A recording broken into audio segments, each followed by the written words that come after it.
Welcome everybody to this dinner party conversation entitled Incurable Nostalgia, which is part of Nung-Hsin Hu's solo exhibition in the Atrium Gallery at 18th Street Art Center in Santa Monica, California. My name is Frida Cano. I am the assistant curator and artist residency coordinator at 18th Street. So I'm going to tell you a little bit about the show. Incurable Nostalgia is, like I mentioned before, a solo exhibition by Taiwanese artist Nung, sorry, Nung-Hsin Hu. And it's a multimedia project including a 60 millimeter film looped installation, videos, drawings, and sculptures, which the artist produced during her 3-month-long residency at 18th Street. This project is a reflection on the artist's current status after losing her childhood home and the processes of rethinking and searching for the meaning of home, both literal and metaphorical. The exhibition runs until January 22nd, 2021, so make sure you reserve your spot because it's a beautiful exhibition. Both the residency and the exhibition are sponsored by Taiwan Academy in Los Angeles. And I want to give a special thanks to Ashley Sun from the Taiwan Academy, who helped us make her residency and exhibition, and of course, this dinner conversation possible. I'm gonna tell you a little bit about the artist. Nung-Hsin is a Taiwanese-born, US-based interdisciplinary artist who interweaves video, sculpture, performance, and installation in her practice. Her work intends to reveal the invisible status, articulate the unconsciousness, and perform the vulnerability through a poetic approach.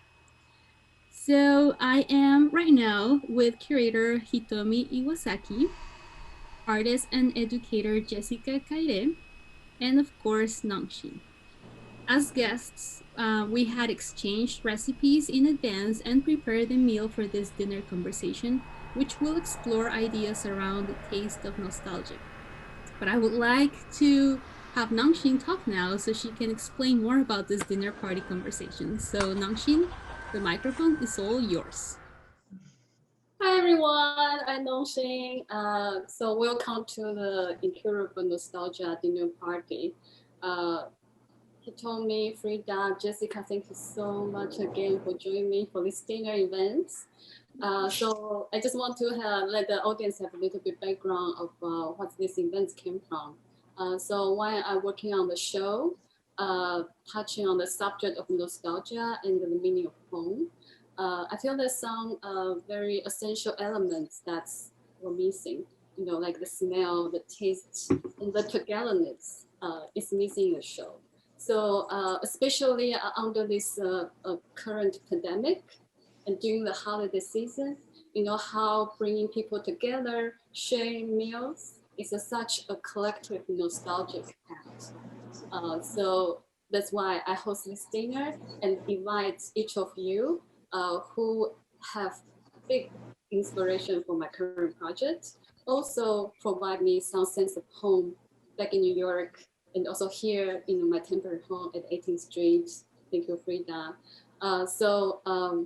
We, please change this recipe supposed to remind each of us a person, a place, or a moment in our life. And then we cook and taste each other's nostalgia. While I'm making this halal bread, um, I couldn't stop thinking and image my recipe owner, which is Jessica, like what's the occasion and who she eats this bread with. So just by making this bread, I feel like I enter her memory a little bit more. So I'm very curious about each of you's, feeling or thoughts or process or experience of preparing the meal and would like to hear more. So maybe you can introduce a little bit about yourself to the table and then sharing a little bit your experience of preparing the meal. He told me, do you want to start? Yes. Oh, I wasn't even muting myself. Hello, everyone, and I'm so glad to be invited in this very special dinner table. Didn't even think of something like this before until the invitation. Um, Hi, my name is Hitomi Iwasaki, and I used to work with, no, I mean, Nung-Hsin used to work with us, with me at the Queen's Museum in New York. Full disclosure. Um, and I'm still there. But yes, I'm so glad to be invited, happy to be invited. And it was such a challenge that this recipe is from you, Frida. Yes, this is from you. And I am a big cooking person. I thought I was. And but this was such a challenge.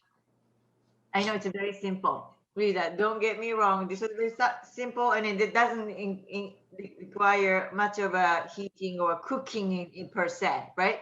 Other than the fact of beets being cooked. And I made it such a tiny, tiny dice, and this may not be the one you imagined, but I had to make a lot of interpretation from your very simple recipe. So this is the best, my best of, best attempt. And I never even thought of anything like this before. And it was interesting for me to go through, how does this work? How does should this taste? And I think you really challenged me by not giving me how big is the dice of the zikama should be, and then how big the slice of this and all that there's no detail. So Nushin said, hey, tell me, it's a freestyle. And being freestyle, and I haven't tasted it yet, and I'm so looking forward to do so. um is that good enough for now?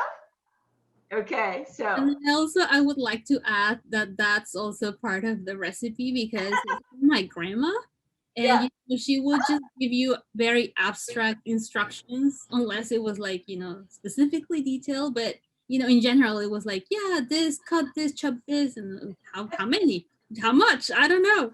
So my sister actually gave me the recipe.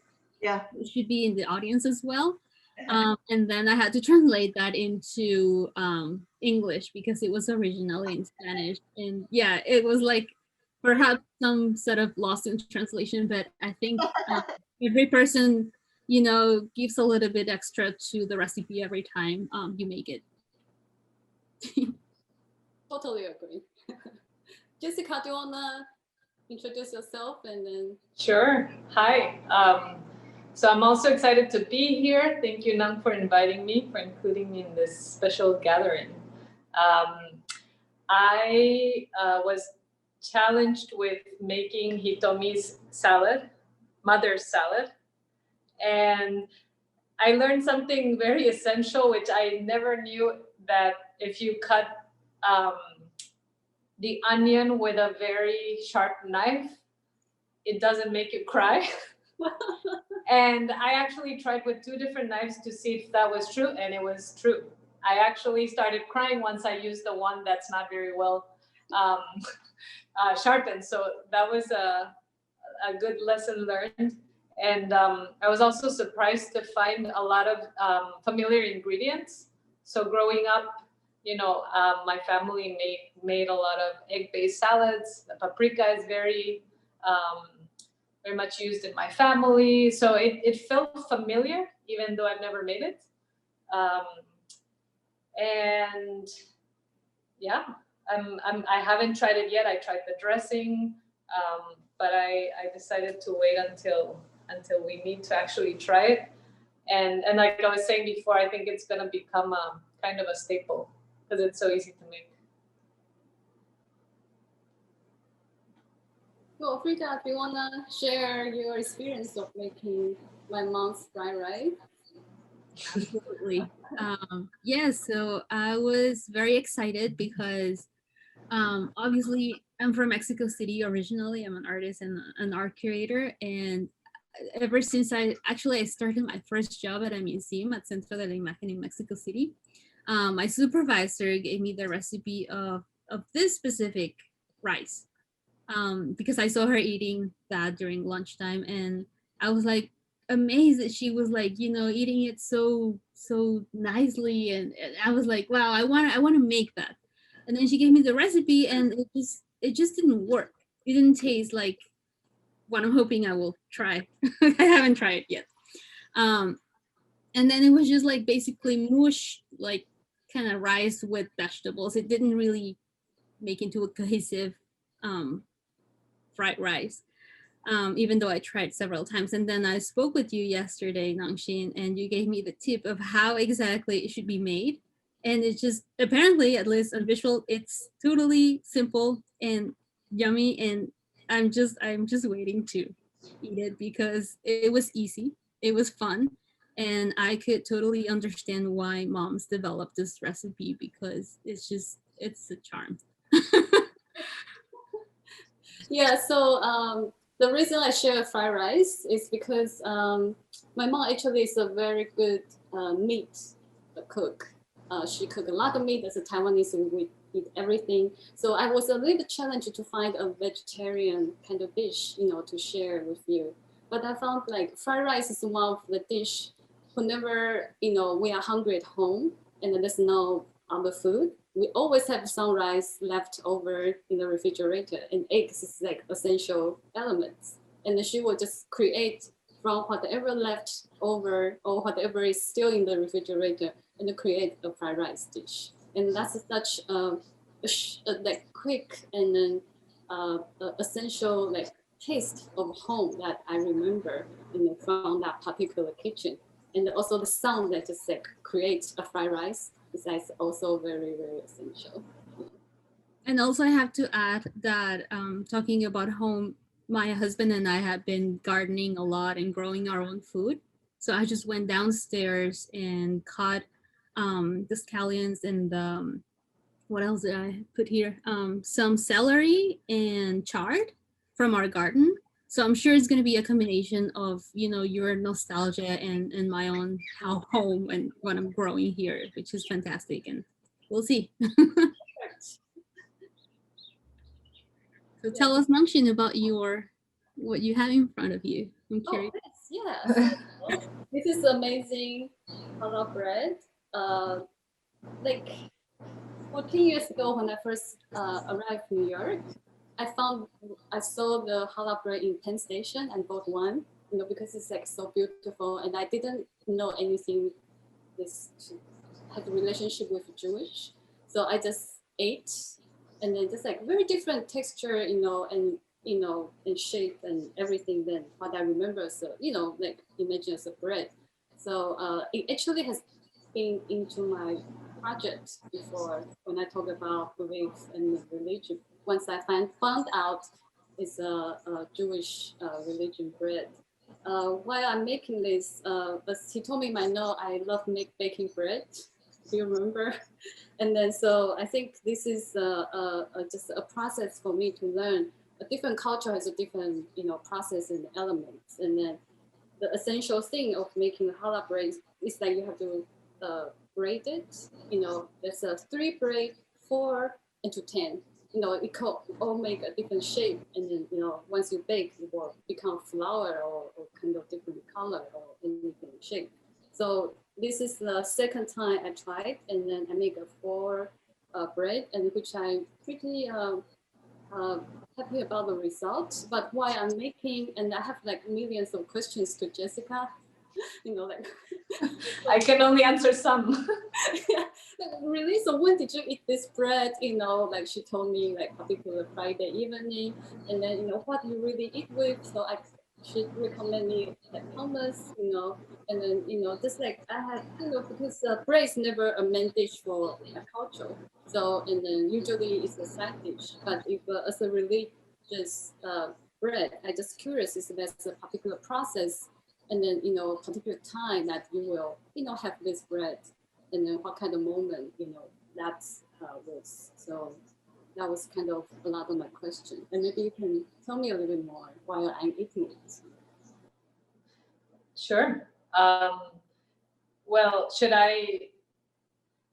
Well, there's let's see, a few technical things I can speak to about challah is that it's an egg-based bread, right? So although my family wasn't at least, back then when we were all meeting on Friday nights, because I don't live in Guatemala anymore, we never selected either eating meats or dairy product dinner. We were never, I guess, that level of religiousness, but because it's egg-based, and that allows people who don't mix both, which is quite common amongst Jewish, to be able to eat this bread in any meal, and especially Friday nights. So growing up, just like most other Jewish families, we always had challah bread to begin the meal with at my grandparents' house. And so we used to break it with our hands. Then I saw their families actually cutting it with a knife very perfectly. So there's like very different ways of breaking the bread. But I remember my cousins always sticking their hands into the big loaf or the braid to take out all the soft part out. So oftentimes we would end up at the end of the night with just like the crusty shell, like the shell of the bread remaining on the table, which it was pretty funny. They were told not to, but everybody was doing it. And yeah, I didn't grow up making it. My mom kept offering to teach me how to cook, and I kept refusing to. So it's not until this year that I started making it, because my son is now obsessed with raisin bread, budopan, the Japanese bread. So this is my way of offering him some raisin bread, is through this version of it. After visiting Japan, he's just asking budopan all the time, and I can't make that. So I'm still, still kind of learning how to make it. But it's really simple, and the nice thing is that when you're making it, if you actually do it on a Friday evening, you know that many other people around the world are doing it. So it's like a collective action going on. So that's a really, really nice side to it. Good to hear. You told me. Yes. So Jessica actually lived in Japan for 3 months with her husband and the son. In which city? Kochi. Kochi City. Yeah, we were there during the quarantine. We got stuck there. Oh, I didn't know that. Really? Which was, yeah, it was fortunate. So Kochi, did you have a lot of udon? When we arrived, we still did, but then once the pandemic started to become more real, we stopped going out. So we cooked everything at home. We didn't go to restaurants, just a few times, and it was incredible. Those udon restaurants are amazing. How long were you there? Yeah. How long? How long I was there? Yeah. 3 months. Wow. They don't allow me to stay longer. So, I mean, it was 3 months unless you have a real extreme reason to stay. So it was incredible experience, and lucky because it's kind of the countryside, right? So the pandemic spread much less and slower there. Right now there's very few cases, whereas the bigger cities were not doing so well. So it was pretty fortunate. Yeah, that's one of the reasons why I gave Jessica your recipe, because I feel like Jessica know a little bit about Japanese culture, and food in a way. Yeah. Right, but I don't know how much of a Japanese, Jessica, you sense from that salad, because I was explaining that It's the exception. Yeah, Western food and Japanese adaptation of it. And then that's how I remembered the way my mother cooked, as opposed to my grandma cooked so much traditional Japanese. And the funny thing, the reason for my picking that salad, did you put the dressing like an hour before? I did, half an hour, and then left it in the fridge. If you leave it overnight, it would be something else also. Oh, really? Okay, I'll try that. No, it's really good. But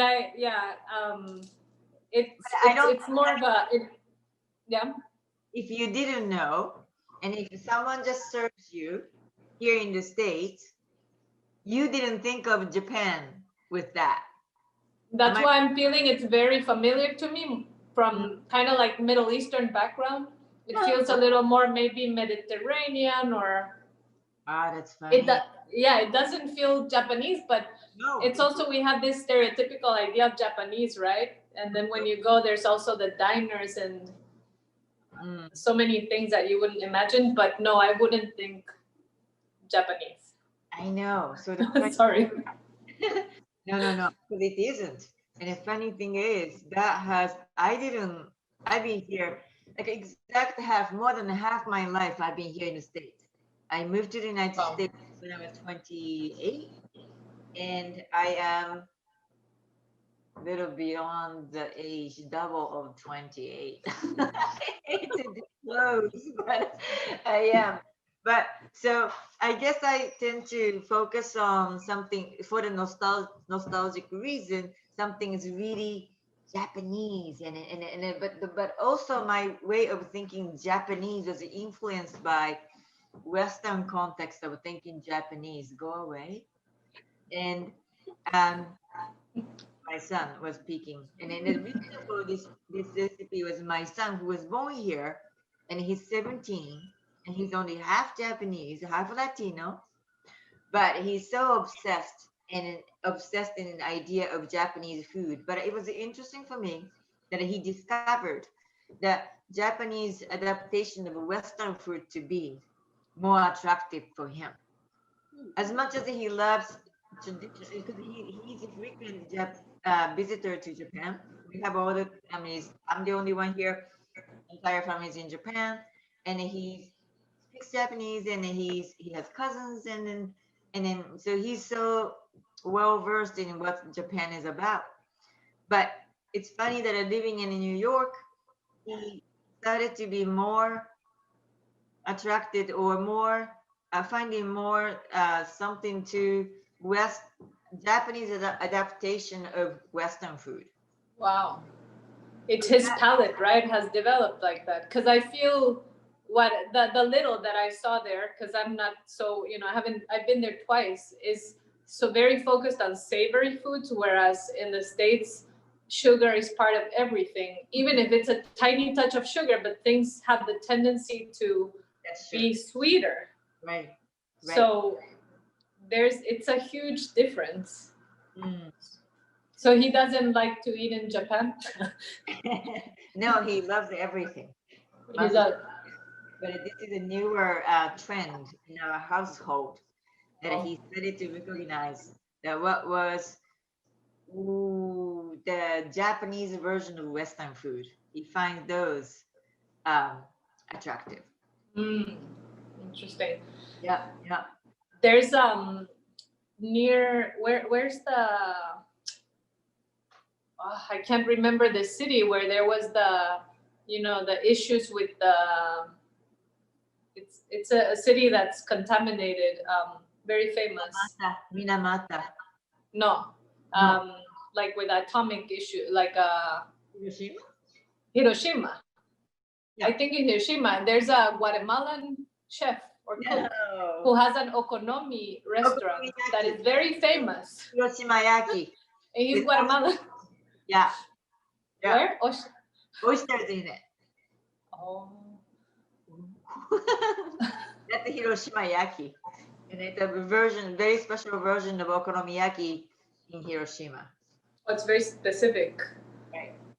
So I hope to visit. Akira tried and it was closed the day he went. Well, then it's going to be your third trip to Japan. Just for that. Just for that. Here we go. So he told me, how's your salad taste like? Okay, I haven't really digged in. I was for my turn to come. Okay, let me begin. Where see, I think this should have been in a ball. Right. And the fascination of this is the beets and then being cooked and then cooked red juice is to be the sort of dressing over, and it's sweet with sugar. I use the honey instead. Um, but yes. So bon appetit.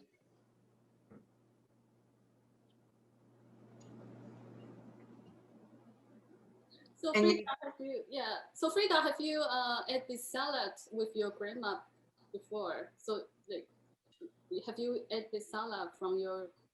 Yeah, absolutely. Actually, and yeah, Hitomi's kind of right because it kind of have to be served in a bowl, and then you can eat it with a spoon because it's kind of soupy. And yeah, the everything become red. yeah, Everything red. exactly. And the reason why I chose this specific salad is because it does reminds me of my childhood, my family, my grandma specifically. I believe this recipe has been in the family for quite a while, and my grandma inherited it from other family members who taught her how to cook in general. And it It's was Christmas Eve, Frida. It's Christmas Eve, right?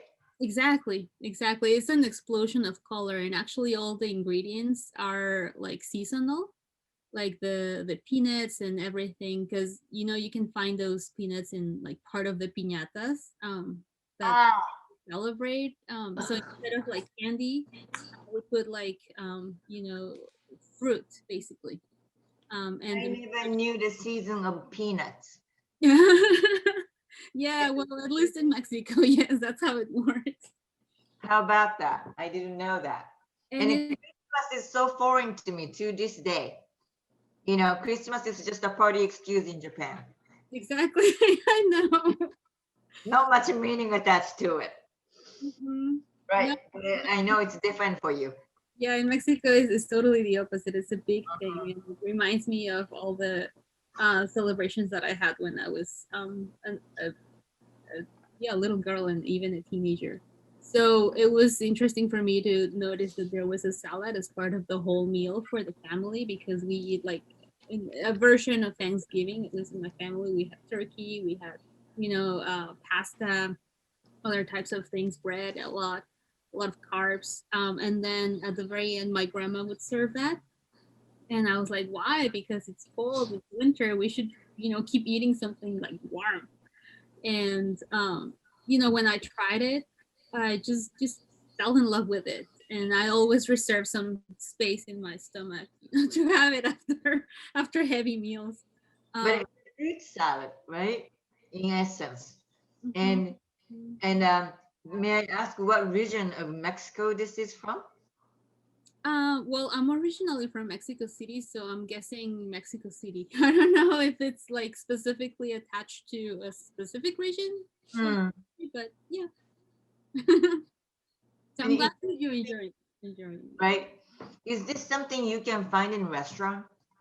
I don't think so. I have never seen it, but perhaps after this conversation, uh, Hmm. we'll start making it worldwide because I know we have audiences from everywhere. Famous. Oh, it's gonna be all over. But it's not a dessert, right? It's not like a fruit salad. It's savory. Exactly. Yeah. And so I also had to ask permission to my grandma. My sister asked me to do that. She passed away like 3 years ago. So I kind of had to have my grandma in my mind, and like kindly ask her for to ask for this recipe, and if she was okay me sharing this with everybody in the world. So here we are. She said yes. And I'm glad. Thank you very much. The secret is out. Exactly. So But for people who are watching this Zoom conversation, we're gonna be posting the recipes in the link. You can find it in the description in the chat um, after we're done with the dinner conversation. So yay for people to download it. That's great. yeah. So Frida, you told me last time you will not travel back to Mexico City this year. So do you have any autumn, like any other plan with your family during the Christmas, or this is uh, No, special Christmas you're going to have?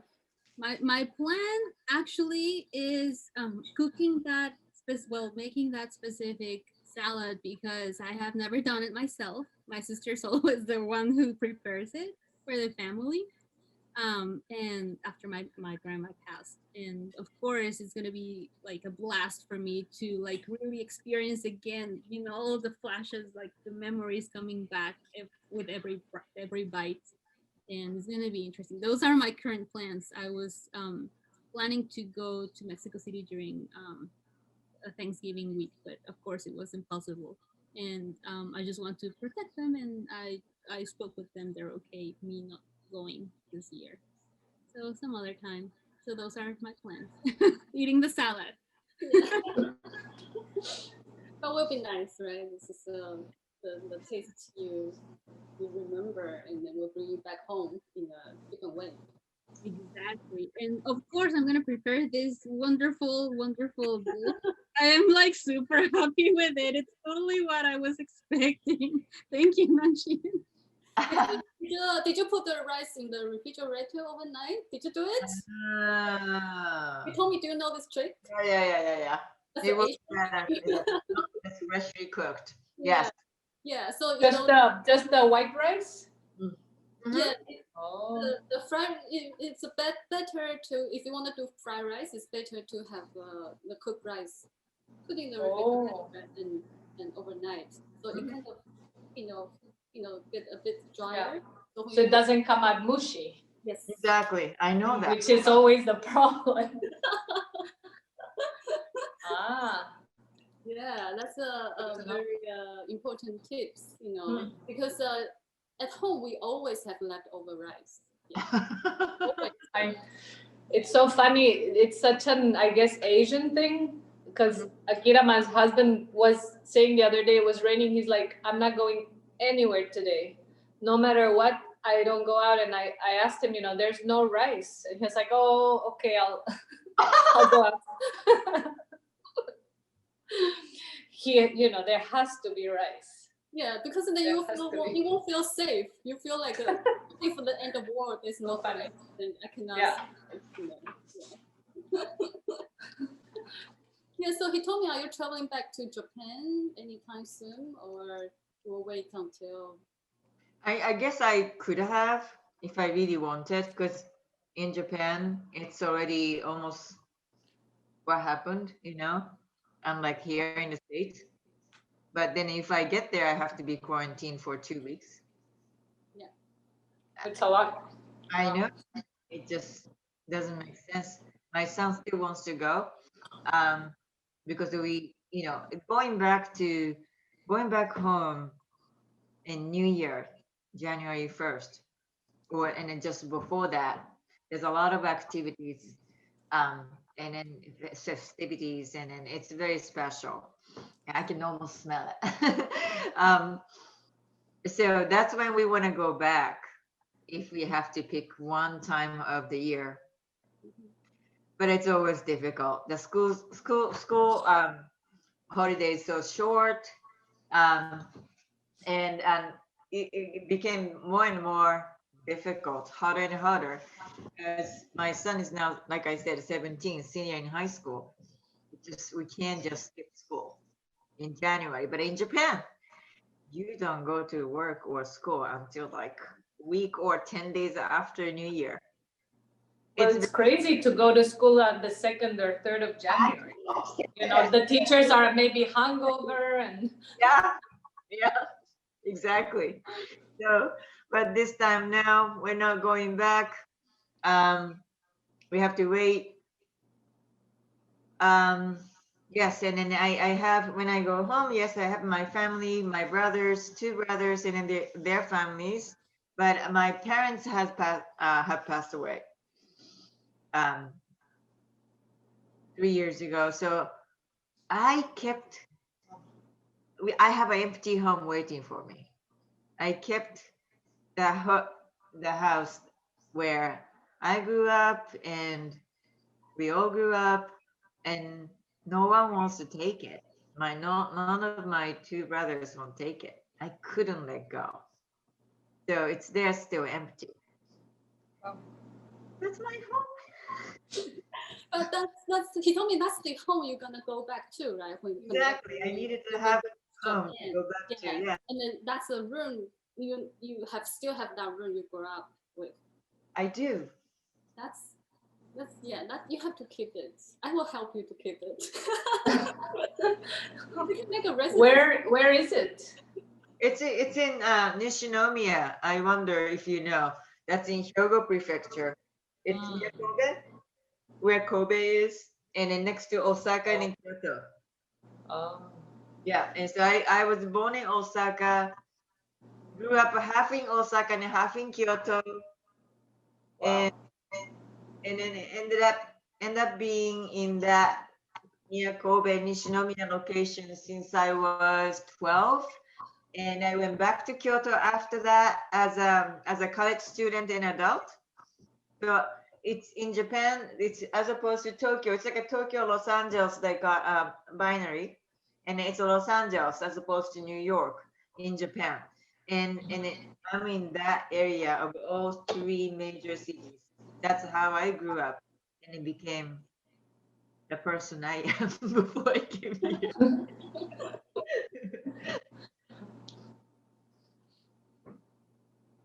Wow. Hopefully your son gets the house someday. I think that's his plan. And I don't mind if Master plan. he's going to college in Japan. That's a 50% of the plan. Because it's so Yeah. strange here right now. Everybody's taking the gap year or deferring his their college career. So I don't mind if he were to take a gap year and then go to Japan and then do some extra Cool. Yeah. Yeah, that's amazing. No, he told me you reminded me of my house, well, my home in Mexico City, because I asked my mother, who's still living in that house, Oh to yeah. keep it as it is, Mm. the way I left my bedroom specifically. Now we sold a bed, but that's fine. But yeah, every time I go back, it's just like going back in time, and it just feels so like every single cell of my body reacts to the fact that I am able to go back and be the person that I used to be. And it's like a clash of times inside of me that it's quite hard to describe. And I like it to be that way because it's literally like going back in time, traveling time. And Right.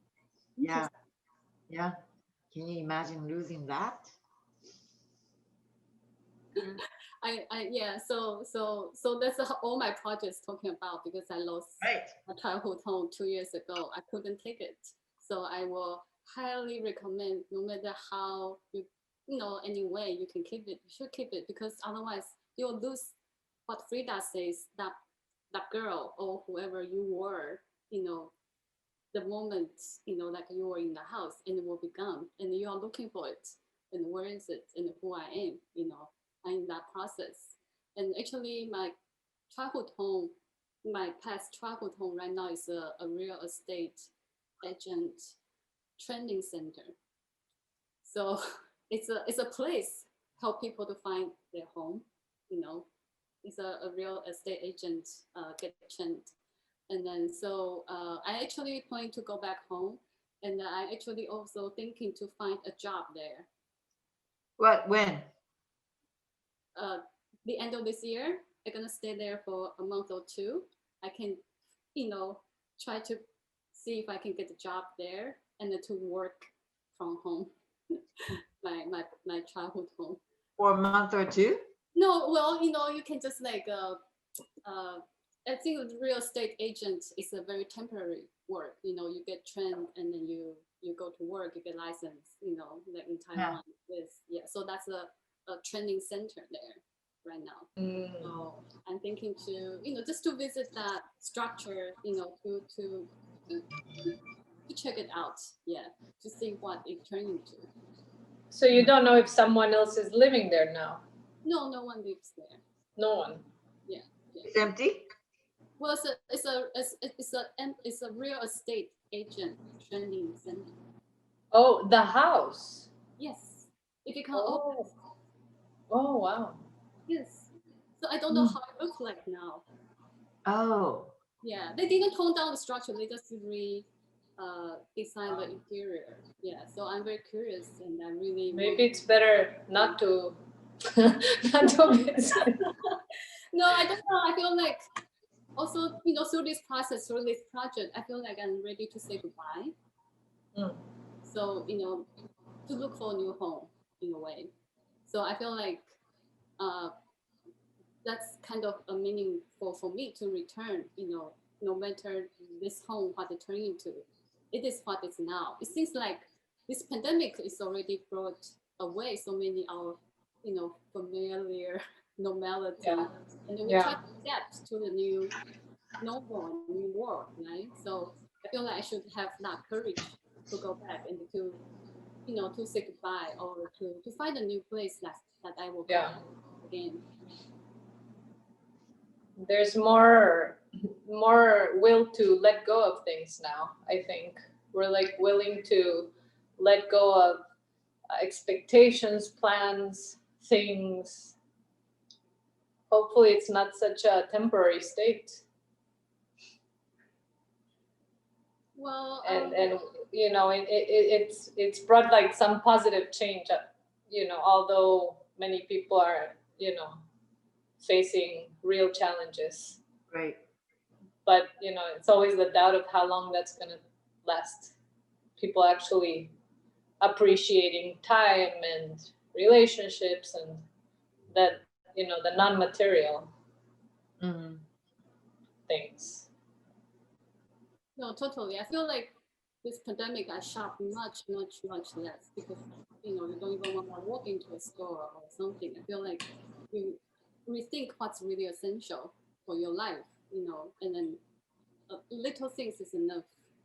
I feel like we were having too much, and then hope it's not necessary. It might really change people's thinking way of, rethink the way of living again.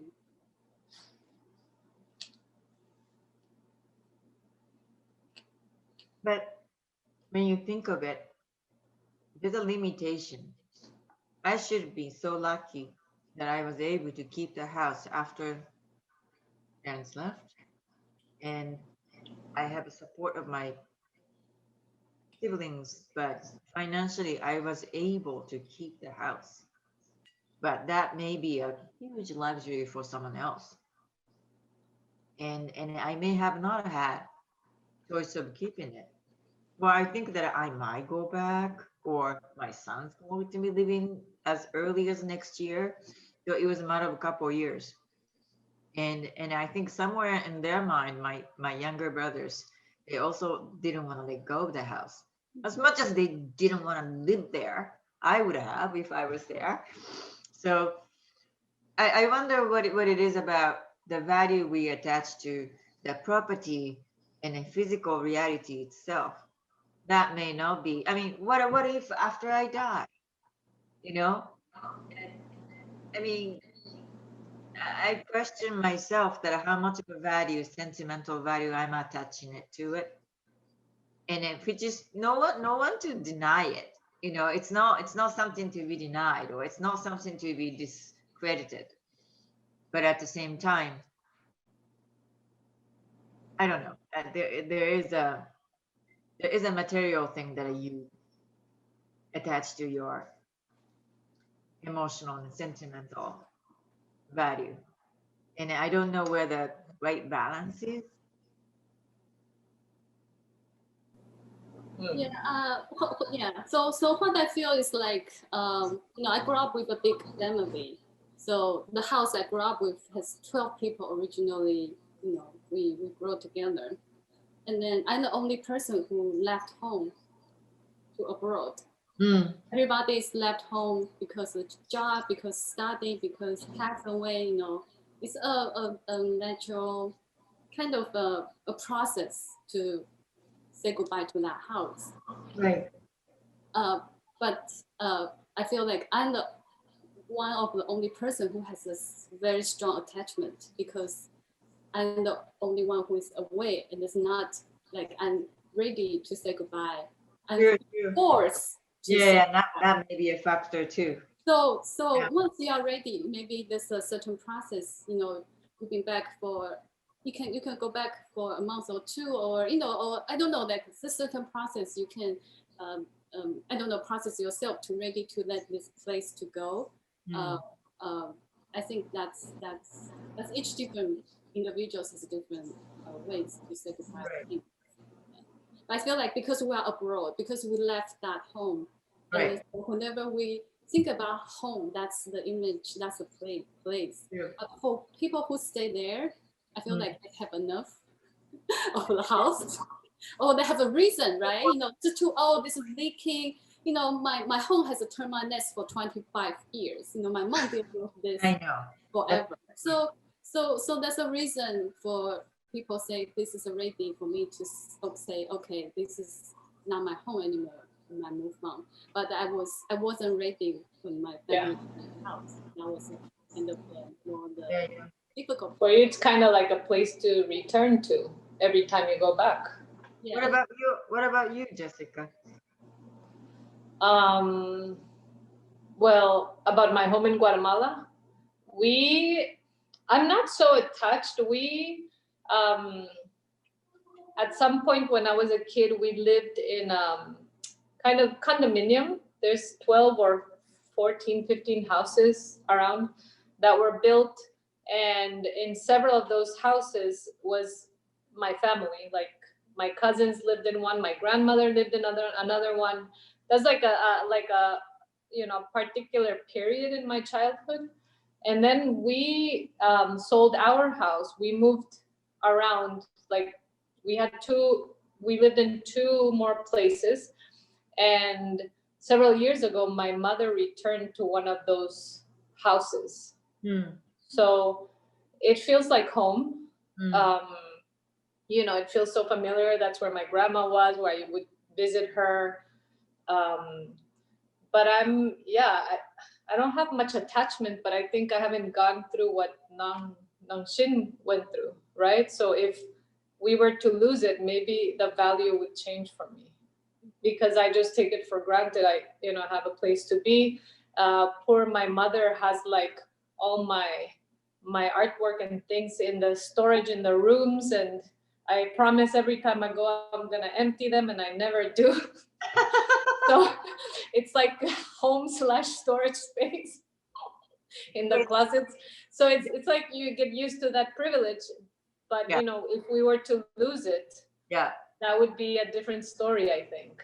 So then when someone asks you a question, Jessica, what is your idea? What is your image? What first comes to your mind when you hear the idea of home for you? It's changed. It's very hard for me to answer that. Yeah.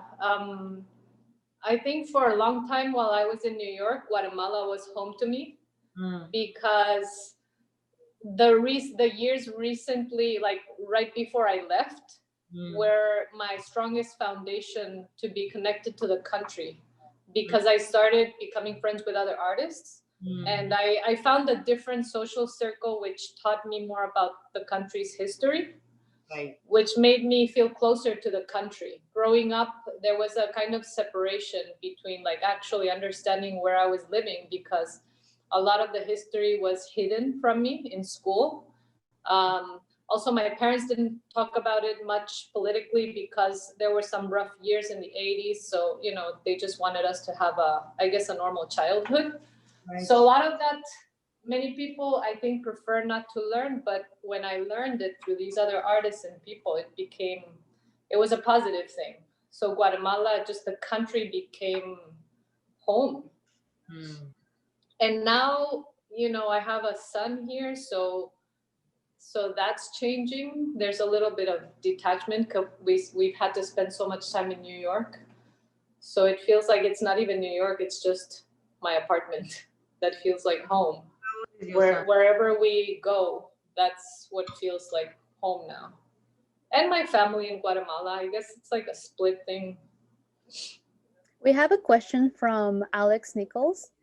She says, it makes me think of incurable nostalgia, where that occurs because we want something to hold on to hold our memory, but we may have already left. What is the feeling for each of you? The element of incurable. That's an interesting question, and I would like Nung-Hsin to start, answering, because that's part of your proposal, the exhibition that you pitched to 18th Street and we just loved, loved, loved. Incurable. What's that for you? Right. So I feel like the word incurable, well, actually it's from the future of nostalgia. And then it says like how this modern nostalgia actually trying to return to the world that is no longer exists. So feels very similar like I try to return to the home that never is no longer exists. So I feel that incurable is because the tension or the reason causes the nostalgia is no longer there, or no longer tangible, or no longer be able to reach. That's why the incurable means for me. Jessica, what about you? Well, the only thing I can think of is pretty recent, which is that trip we made to Japan, and I came back and I was shocked about New York. I wasn't sure if it was my imagination or the fact that I had been in such a different place, and just the drastic contrast between both cities. Um, and I think it was like a kind of culture shock. But I am extremely nostalgic about being in this countryside slash city named Kochi. And I can't wait to go back. So I think it has a little bit to do with what Nung-Hsin is saying, that it's since you can't be there, you want to go back. And it's also so new. But the people living there, I think some of them are bored with their lives. Every day is the same. But there's that kind of desire of sometimes the different, like experiencing something different. So I'm going through this kind of nostalgia right now, 5 months later. So true. I had a similar experience when I came back from my trip to Japan. I woke up in the morning in the middle of the night, and I swore that I was still in Japan, and it was like this sensation of like belonging to a place, and I knew that I was not there, and it was like a shock. I don't know, perhaps it was a very strong sensation of being home, away from home, when I was in Japan. I don't know, Hitomi, what do you have People to are say very about welcoming, or at least that's what I felt.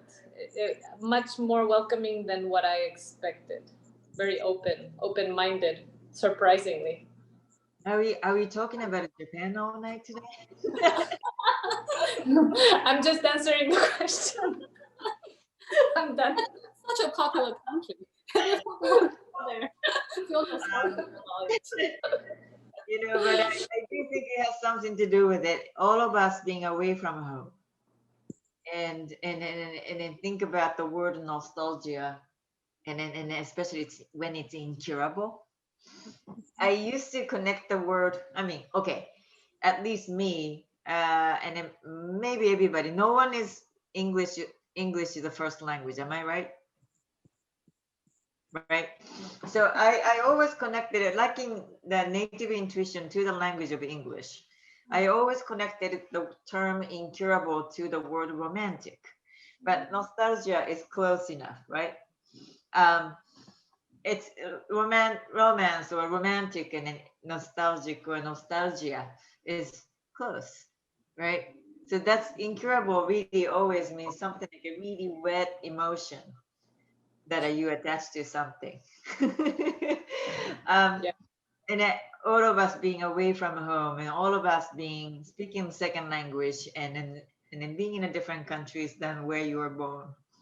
So it's an interesting situation we have here. And I know that that's what Nung-Hsin set it up. But,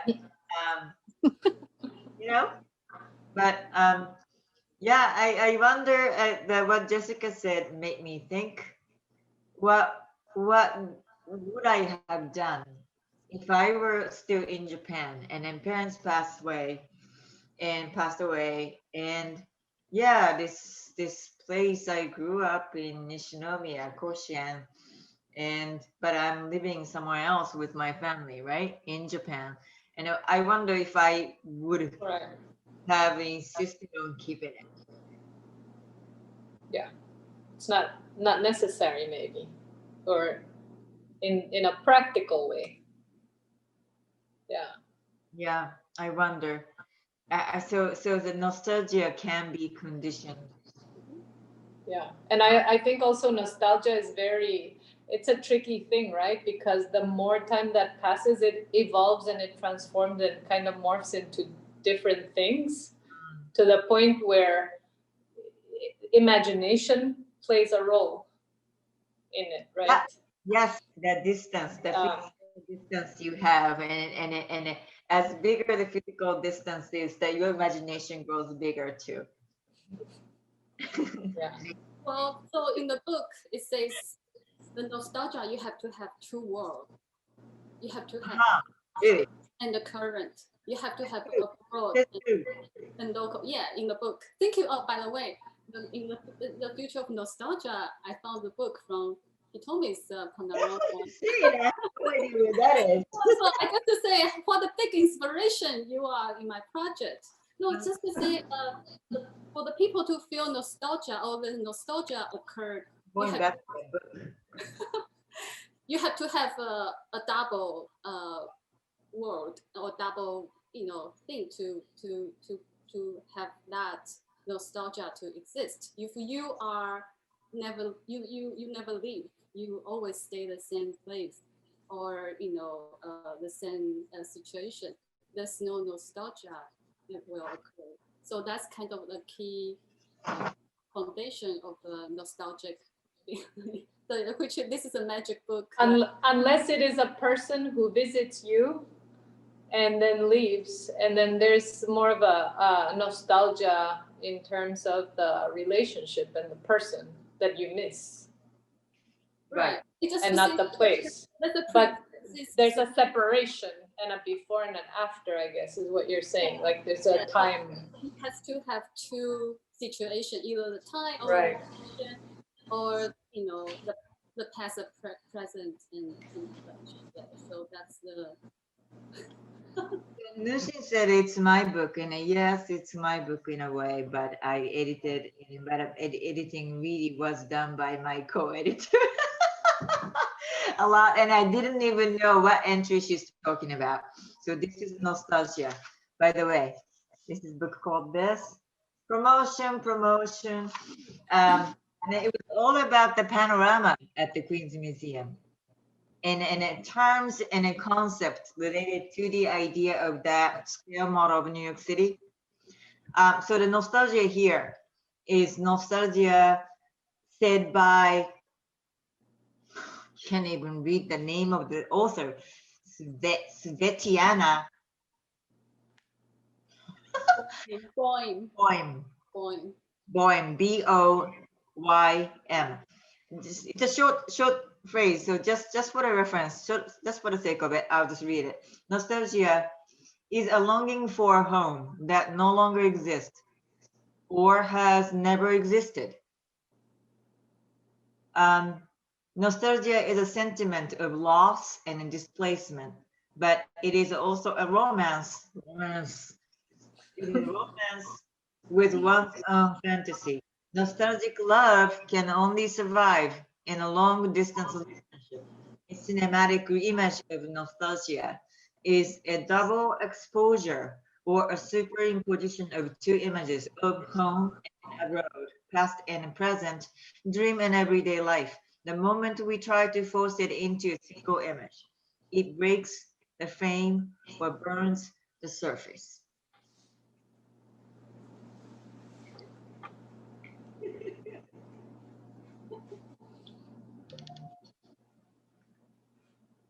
Such a beautiful passengers. Yeah, I was just like so intrigued by the sentence you just read, and then kind of create my whole project out of the nostalgia.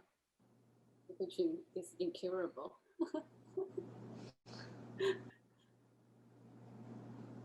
So what do we do now?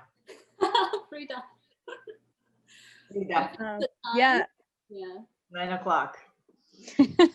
I think we should. 9 o'clock in New York. Yeah, we should wrap up soon. I don't know if we want to address some last final thoughts for this theme that I think is like, it's just really touching. Because it's also now all of what I ate. It's inside of me, and it's all the nostalgia that I ate from you, Nung-Hsin. So thank you. You've been eating very good. I ate the whole thing. It was wonderful. I'm very proud. Me But too. yeah. I'm done. Clean. I told you to keep it in the fridge overnight. Well, Next time. yeah. Can I say some last words? I really appreciate all of you. It's really just like so nostalgic for me to have a chance to eat with you all together. I don't know, without this event, could this can ever happen? We text each other so many times, but we just never get a chance to have this proper dinner conversation. And I really just so happy and you all be able to join me for the dinner, and thank you so much again. Well, thank you for the invitation. And then I'm sure Jessica and Frida agree that it actually felt like having a dinner table conversation, didn't it?